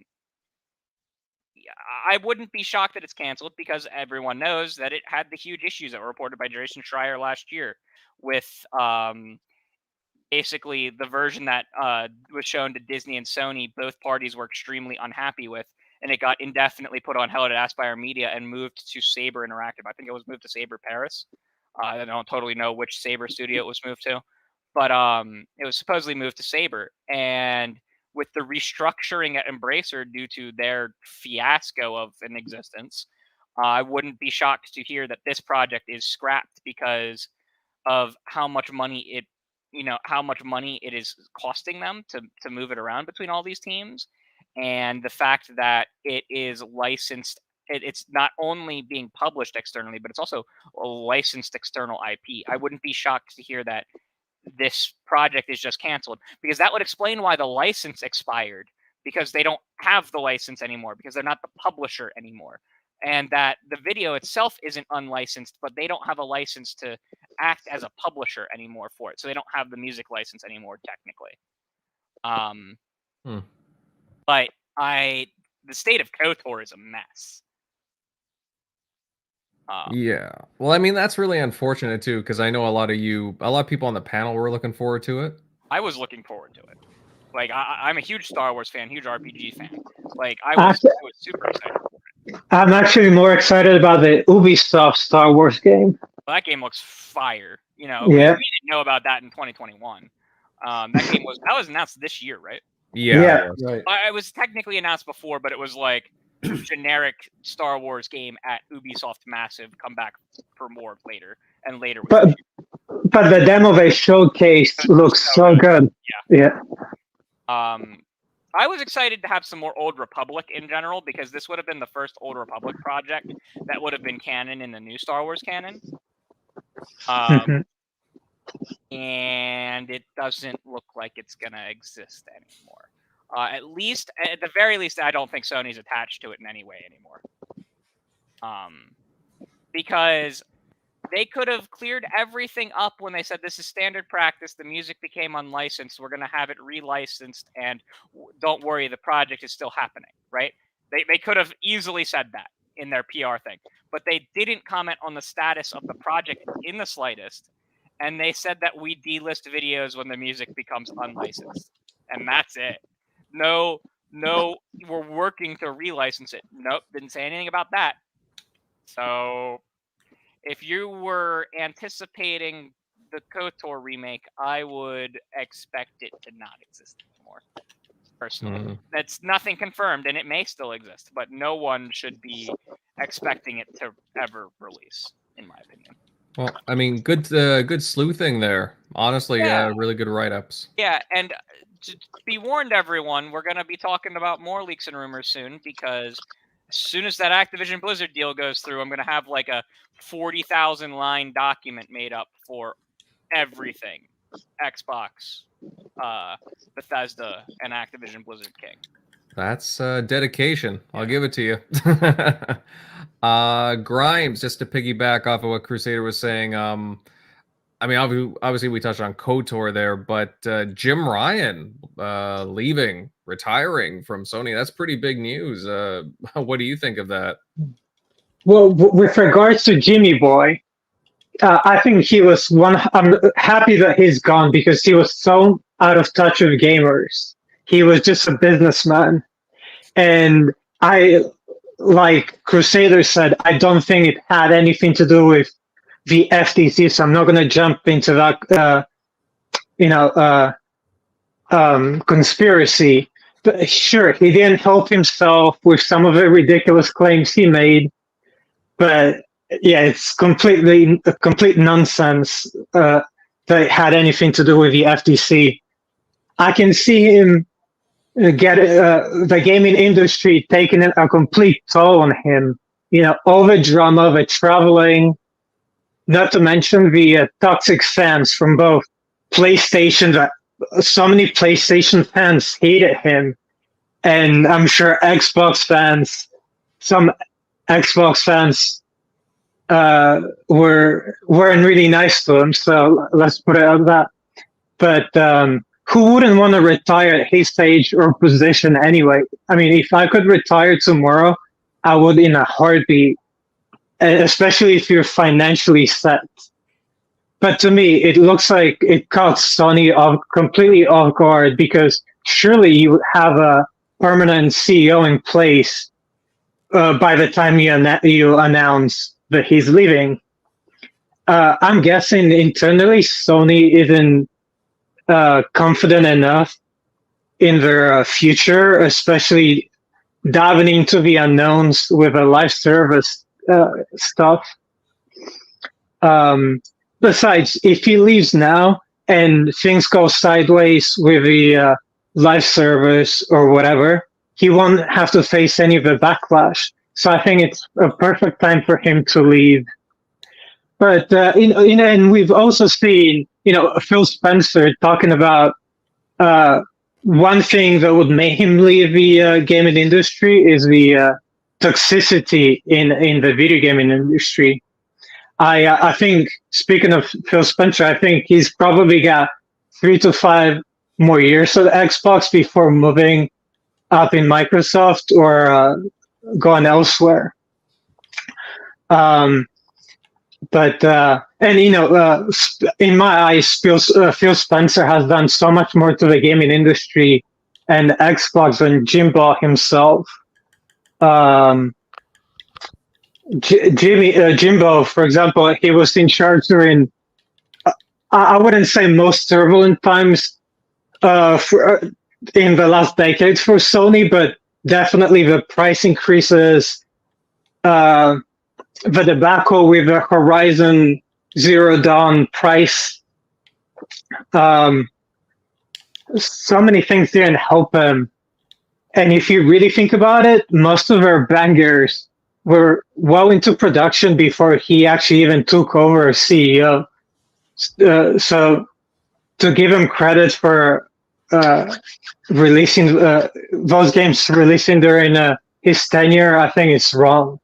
But to give him some credit, he did start releasing, or he greenlit releasing PlayStation games to Steam, which I'm so happy about it. I don't own a PlayStation, so my only way to experience some of her great titles is through to playing it on computer. I haven't finished God of War, but I'm enjoying it. Days Gone is a great title, and Horizon Dawn is one of my favorite games by PlayStation. Can't wait for Horizon Zero West when it comes to Steam next year.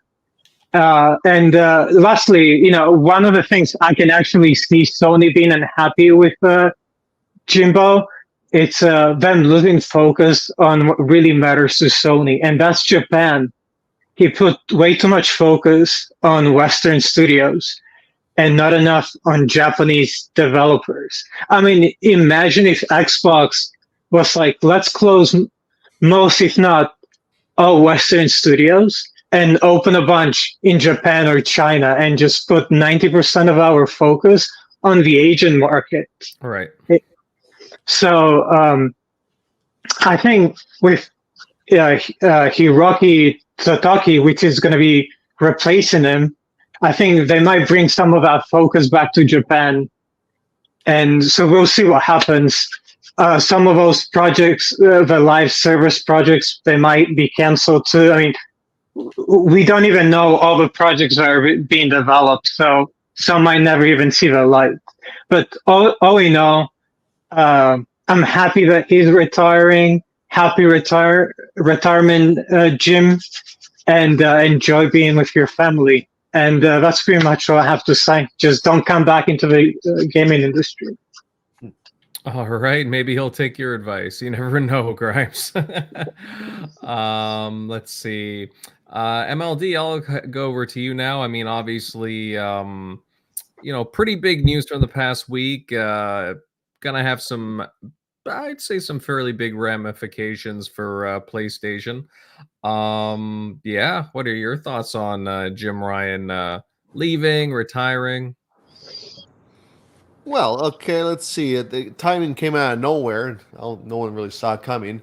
But I feel like he was very successful as from a business perspective. He is responsible for PlayStation's surge in growth and profits and all that stuff.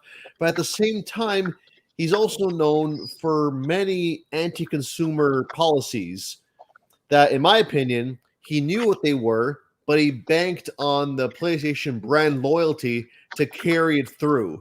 Like it's almost like, oh, I'm going to do this, but hey, it's PlayStation. What are you going to do about it? Not play us? So I feel like that was his mentality, and it worked. He proved it right. People will still play their games as long as you dangle a nice exclusive in front of their faces. They don't care what anti-consumer things that are shoved down their throats. So I mean, like off the top of my head here. So they had paid next-gen upgrades, no PS3 backwards compatibility. He raised PS Plus prices for no apparent reason, because at least, Xbox is gaining ABK. So, I mean, at least there's a reason for an eventual price increase. PlayStation was always known as only on PlayStation. Like, that was their culture. Their fans always, always laughed at the Xbox fans saying, like, you got to go on PC to make a profit, all that stuff. Jim Ryan gutted that culture, that 2-decade-plus culture, in one fell swoop by putting their games on PC. Is it necessary for the future? You can argue so, but he still is the guy that just eliminated that culture overnight. And then there's the whole live service trend, which core fans don't like. You're chasing that kind of trend there. And I feel like he also over-relied on third-party deals that prompted Xbox's response. Like, they got Deathloop and Ghostwire. They were going to get Starfield, so Xbox had to step in. They kept abusing their relationship with Call of Duty and all the perks and exclusives with that. And now look what's happening there. So now they're forced to fall back on first party now because of that. And of course, people like to point out that he cried to regulators that PlayStation is some kind of weak, defenseless puppy that can't compete suddenly. So given all that, as an Xbox fan, this is all amusing to me, because it makes Xbox look that much more pro-consumer on top of what Xbox already does. That is quite the opposite of what PlayStation is doing, actually. So I'm curious what Jim Ryan's replacement will do, if any major changes are adopted. But overall, though, yeah, I mean, I said it before. Yeah, Jim Ryan's legacy is just bigger profits, but anti-gamer policies. So, I mean, it is what it is. He proved himself right.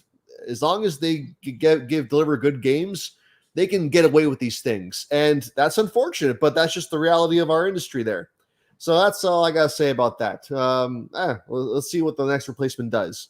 As far as KOTOR goes, I'm just also amused by that, because again, when that was announced at their showcase, it was this big thing. Everyone was so hyped. I'm not really okay. Let me put it this way. I'm okay with third-party deals. I'm not against that whatsoever. I do, however, have an issue with PlayStation because they abuse it. Like, they do the most third-party denials out of any console gaming brand ever, in my opinion. And this is just a little bit, I find it to be a little bit of karma that they banked on this game and it didn't work out. And now, yeah, they got to fall back on something else now. So I just it's just karma, in my opinion. I don't, it's unfortunate. The game looks like it's going to be canceled, or at least it'll be years upon years away. But hey, that's just the reality sometimes. These things just, shake out like that. It's unfortunate for the game and for the fans. But yeah, it is what it is. All right. Fair commentary there. Shockley, buddy, I mean, I would love to know your thoughts on this.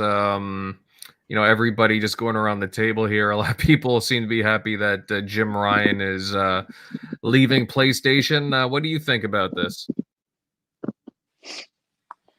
Yeah. I mean, I don't want to say like, hey, it's, because it sounds like he's retiring, so it's not like a him being like forced out, I don't think, type of thing. But maybe we can get back to people like, I really did like Sean Layden that was there at the time.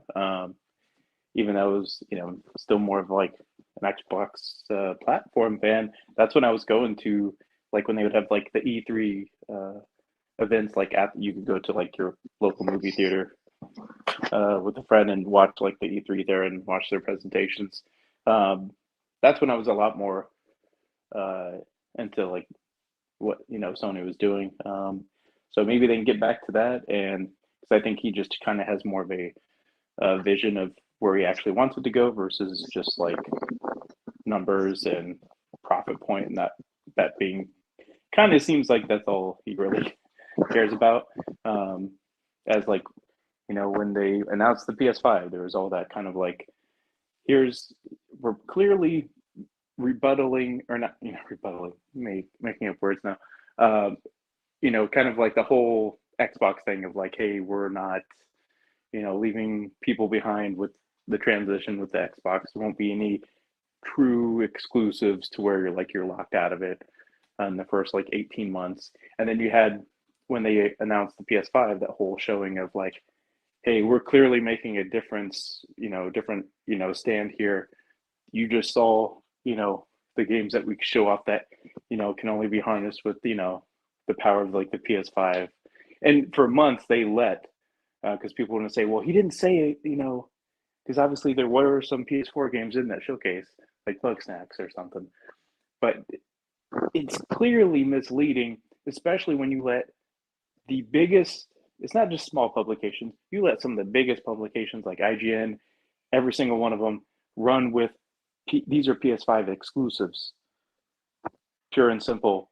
Like, and not just like, hey, they're exclusive to the PlayStation fanboys. No, they would break it down. Every article was saying Horizon Forbidden West, PS5 exclusive, and then they would list the PS4 games. So, and even super casuals, like people I worked with were like, when I told them like, oh no, you don't need a PS5 to play Miles Morales, it's like, because they thought you did, just because that's what was presented. And once that presentation happens and people talk about it or see it, that's what their image is going to be. They're not going to see, kind of like with the whole Xbox One when it got unveiled. You saw that initial, it has to be plugged in online to actually work. Well, once all that stuff got announced, people aren't going to know that you went back. It's like when somebody releases something in an article, are they going to go back to that same article to see that, I fixed that error I made in my article? No, they're not going to go back to find it to see the update, like, oops, unless you rerun the whole thing. Like, so it just seems like he was more profit driven, which is totally fine from Sony's like business point of view, and like the health of like, hey, they're number one in revenue or whatever. But just from like a consumer or gamer standpoint, I think in a lot of the hardcore like Sony fans, I know like Jack moved big one on Weapon Wheel. He's been all against Jim Ryan as well, and a lot of other PlayStation fans kind of miss, really like when people like Sean Layden were running it, or even Jack Tritton, like people that seemed like they actually did care somewhat. So, and especially with the backwards compatibility part, that's just kind of inexcusable. Like, hey, we have an option for you. It's kind of like the whole Don Matrick part. Like, hey, we have a product for you. It's called, PS Now, or now PS Plus. And, if you want to go back and play those games, and it just doesn't make any sense, especially their own Resistance, whatever. Like, none of those games, to my knowledge, you can play other than through their streaming method.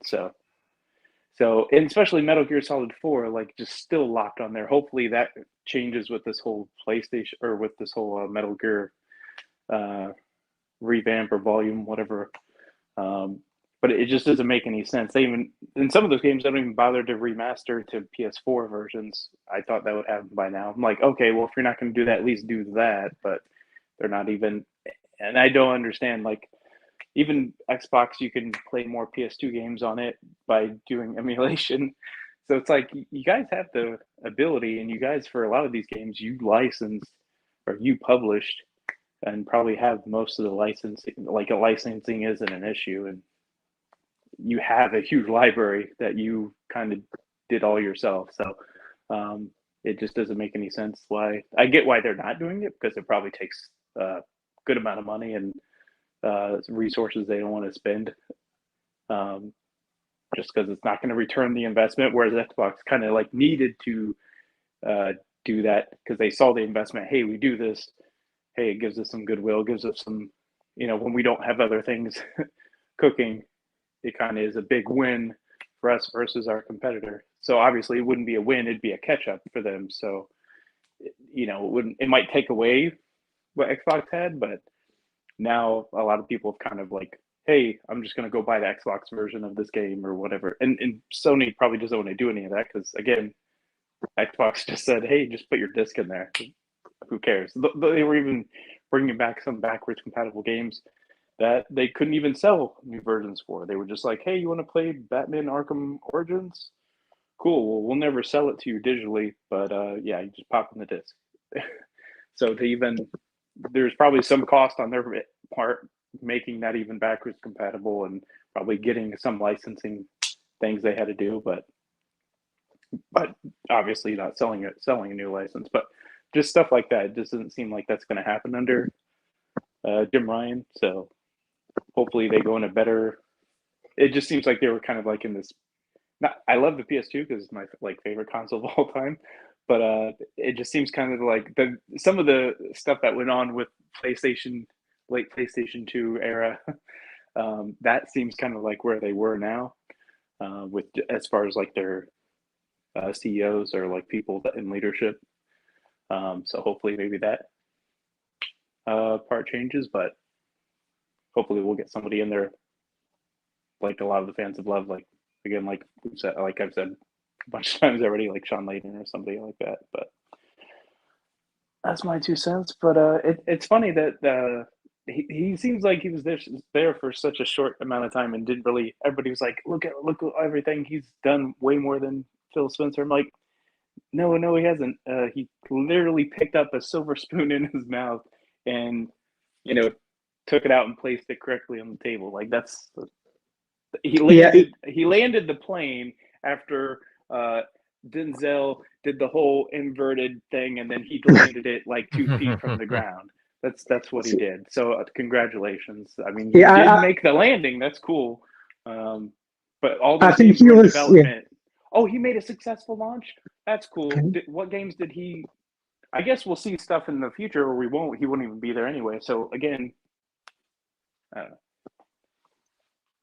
It's just funny when people say stuff like that when it's like Phil Spencer just made Microsoft make the biggest investments in their entire history into gaming. They weren't even invested in gaming. Now they are. Big time. Okay.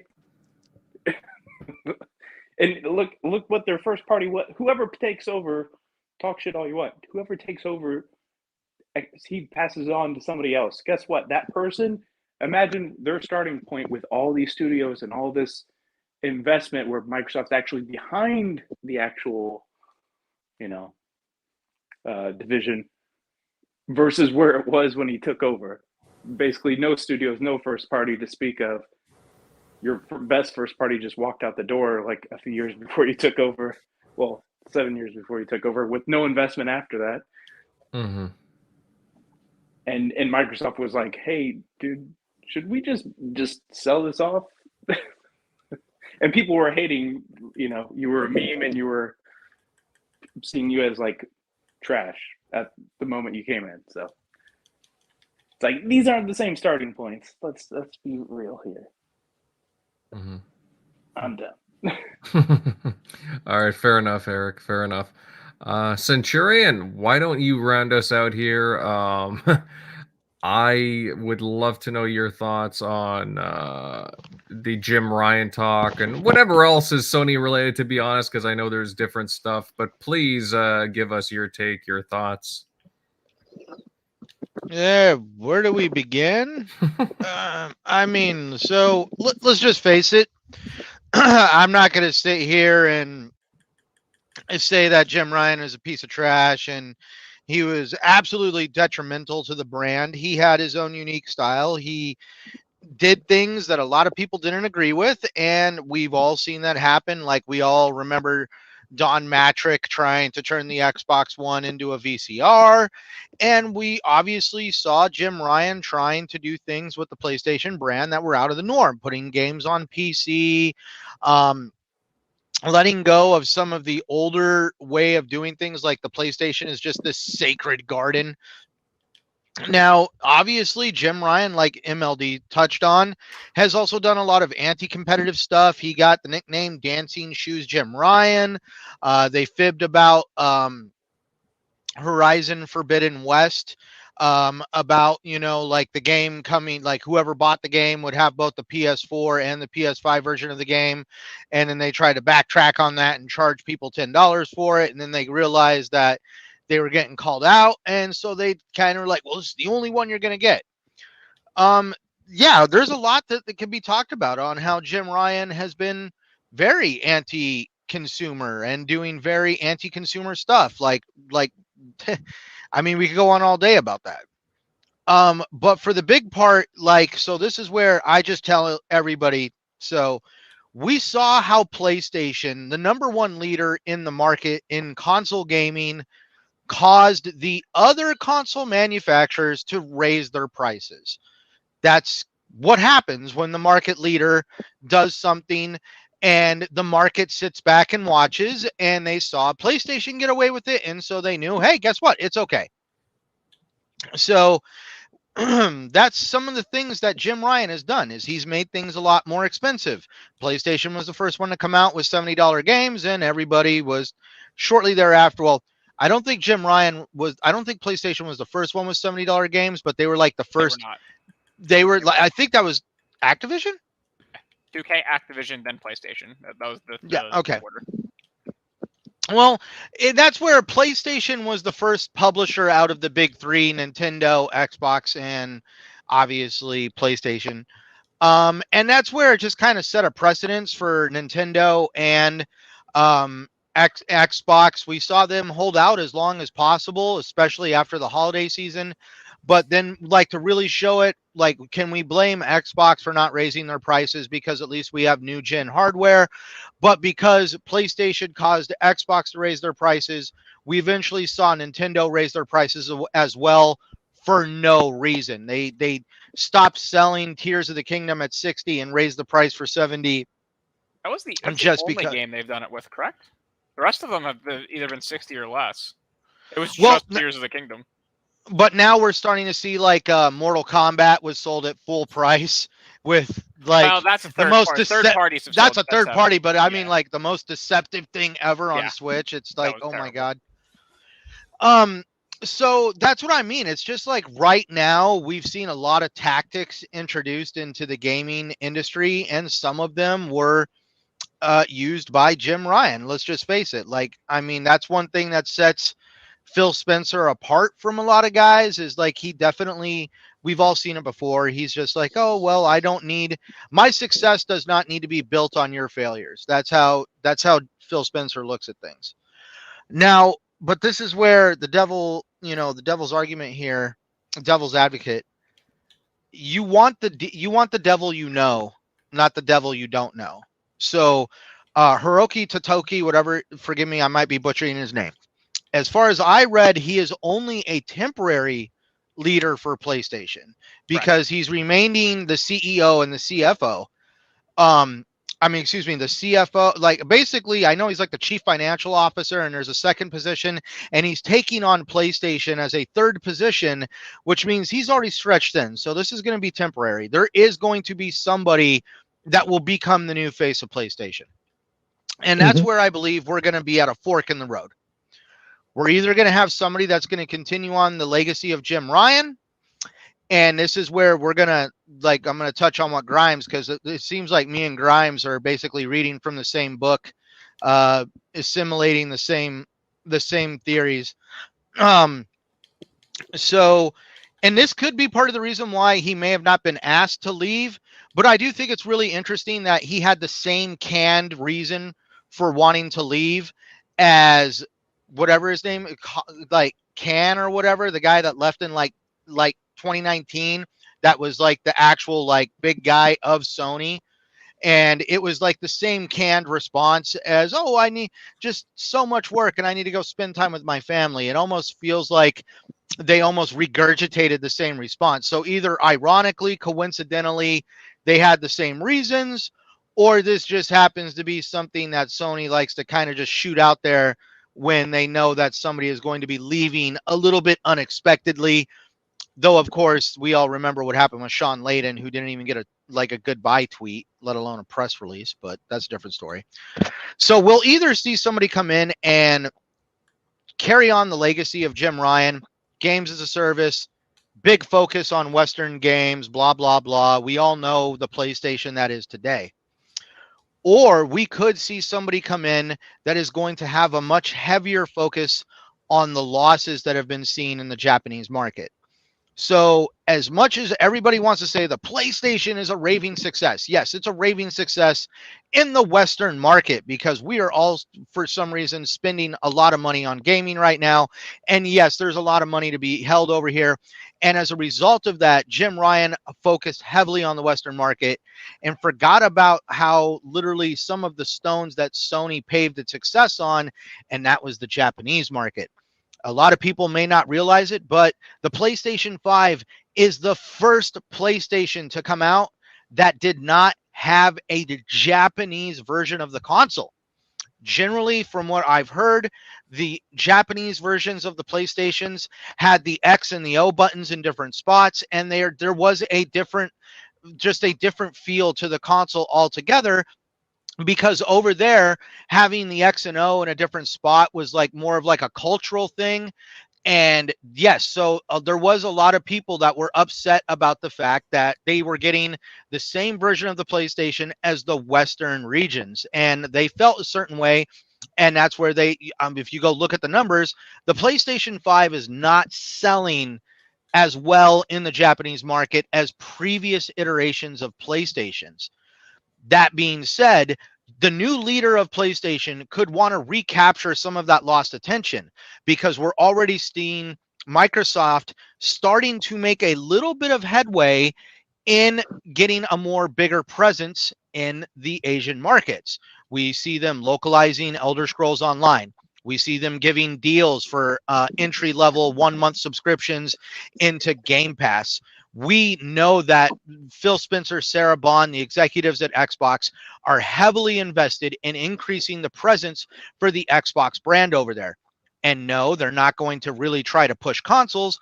They're trying to push cloud streaming and other subscription services because they know that the people over there have a big fascination with mobile gaming, and the cloud gaming and all that fun stuff is really going to be up that market's alley.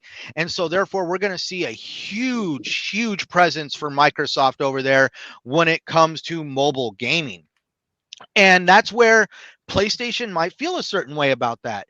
Now, could the new director of PlayStation decide to direct focus and resources away from appeasing the Western market and decide to start focusing a little bit more on recapturing some of the focus that they lost over in the Japanese market? Now, that's where it raises the questions in my head. PlayStation has paved a lot of success recently off of focus in the Western market with the Ratchet and Clanks, the Marvel movies, both Spider-Man and Wolverine.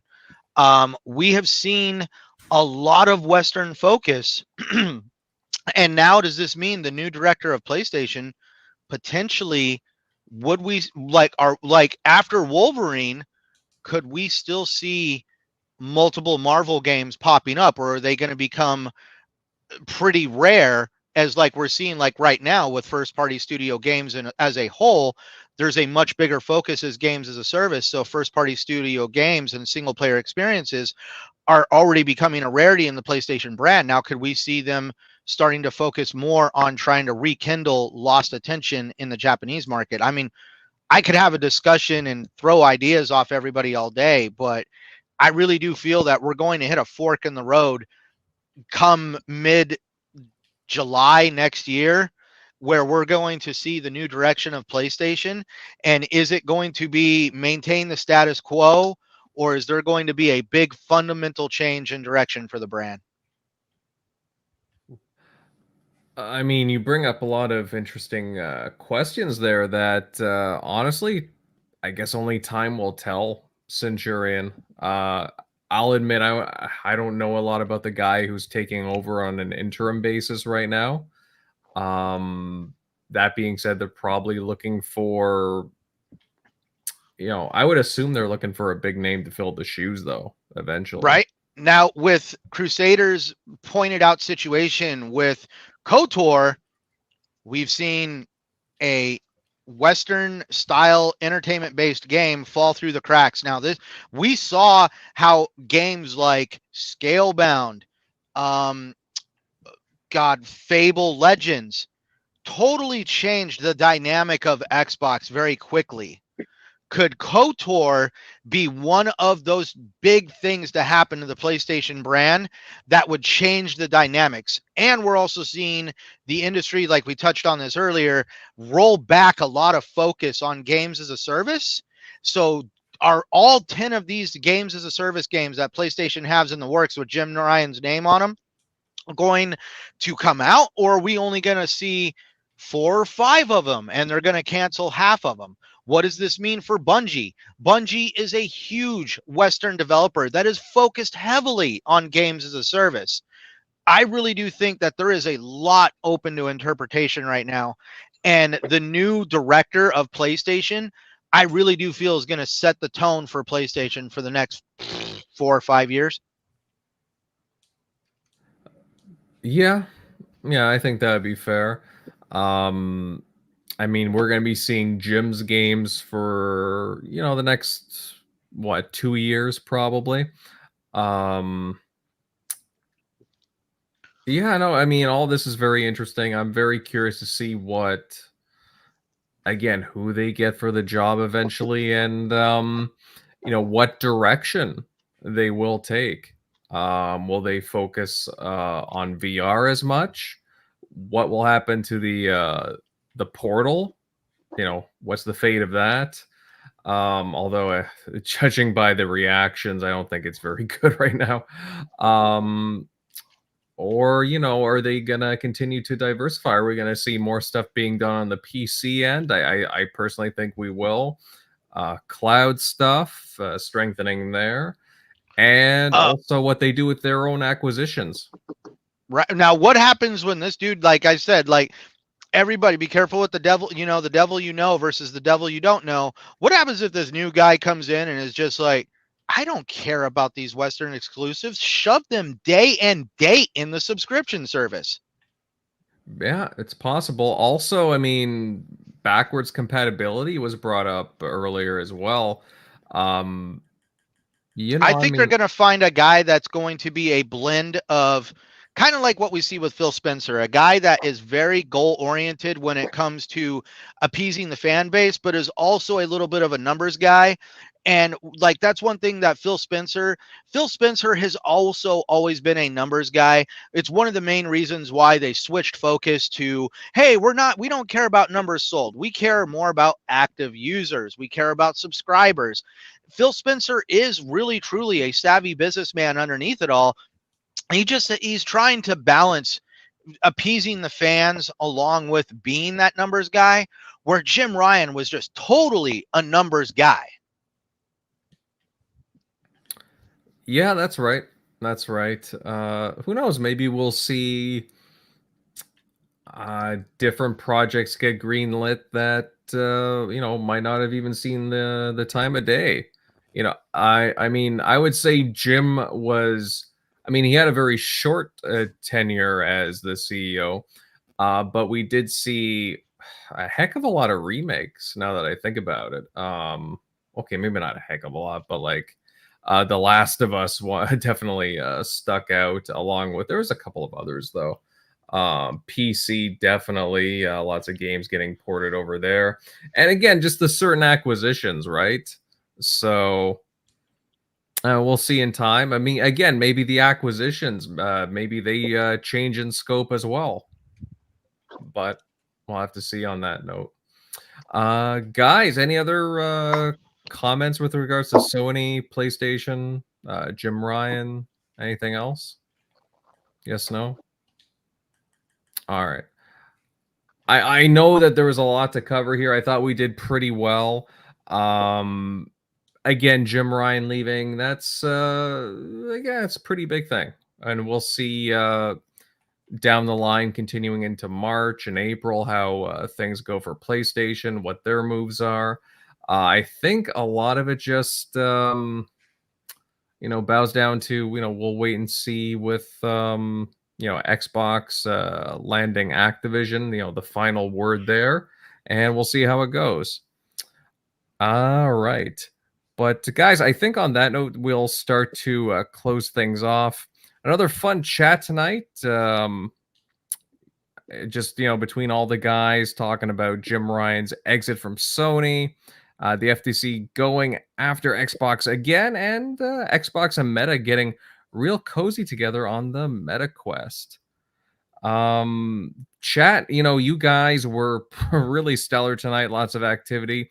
As always, you guys really are lively. But you know what? Before you guys go, please consider dropping a like and subbing to the channel, because hey, I would love you all to stick here if you're a new face and share the show out. Get everybody talking about TXR.